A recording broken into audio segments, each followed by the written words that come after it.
Greg Swenson from London now joins us live on the broadcast. He's the chairman of Republicans Overseas UK. Welcome to the show, Greg.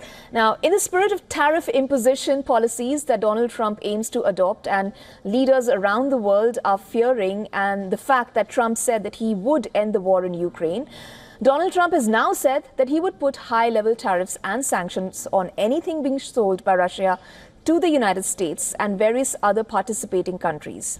However, Russia still continues its offensive, and Trump also said that Zelensky wants a deal with Russia.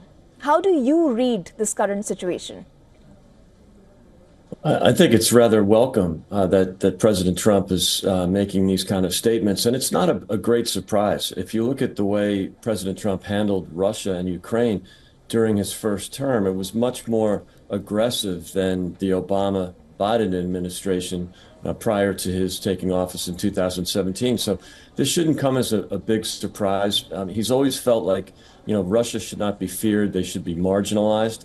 You saw that in early 17 when he started shipping lethal weapons in the form specifically of Javelin missiles to Ukraine. This is after Obama and Biden had been shipping only non-lethal material and sending it to an airbase, a U.S. airbase in Poland, and then having it trucked to Kyiv. They were very afraid of offending Vladimir Putin. And then, of course, you had more recently, as in December, when the inner circle, and when President Trump's inner circle, prior to him taking office, was communicating with their European counterparts and basically saying that there will be no conditions required on continuing to support Ukraine with American commitment or American aid. So this shouldn't come as a great surprise. I thought it was refreshing, his statement yesterday that he made, and I think it's a good sign that he expects the Russians to cooperate here, and if not, there will be sanctions. The use of sanctions can be very helpful, beneficial to the West for tactical and strategic reasons. So I thought it was refreshing to see the comment yesterday, and again, it's consistent with both his first term policies as well as his communications to NATO and our European allies as recently as December. Greg, do you actually see Donald Trump imposing these sanctions? Because on the one hand, he does talk about his long-standing relationship with Vladimir Putin. Also, when Vladimir Zelensky says that the borders should return to the borders of 2022 to create fair conditions for negotiations, doesn't it beg the question, why the war in the first place?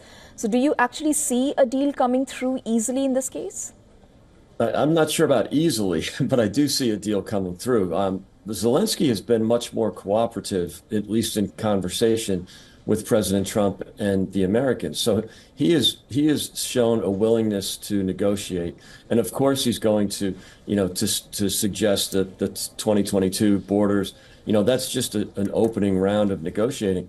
It's the Russians that haven't really cooperated. And I think you'll definitely see the imposition of these tariffs. President Trump has done this before. He threatened tariffs on Mexico, and they cooperated right away with the Remain in Mexico policy in his first term. And then, of course, he imposed sanctions on Russia itself. He put sanctions on Nord Stream 2 in 2017. Of course, President Biden took off the sanctions on Nord Stream when he took office before changing his mind again and reimposing those. So there's been some confusion from the Biden administration, very much an incrementalist approach to Ukraine, whereas President Trump was very direct in his first term. He's being very direct again. He will impose these sanctions. They work, or at least when Trump does it, and they worked against Iran. And you've seen the absolute weakness of Iran during President Trump's first term.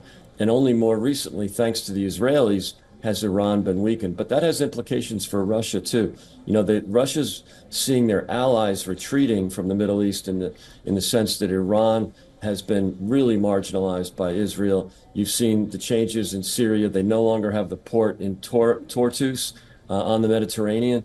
So you've seen a real retreat by the Russians everywhere except Ukraine. And I expect that these sanctions will work, and President Trump is quite serious about it. Greg Swenson, thank you for your analysis and, as always, for your time as well to join us on the show. Thanks, Isha. For all the latest news, download the WION app and subscribe to our YouTube channel.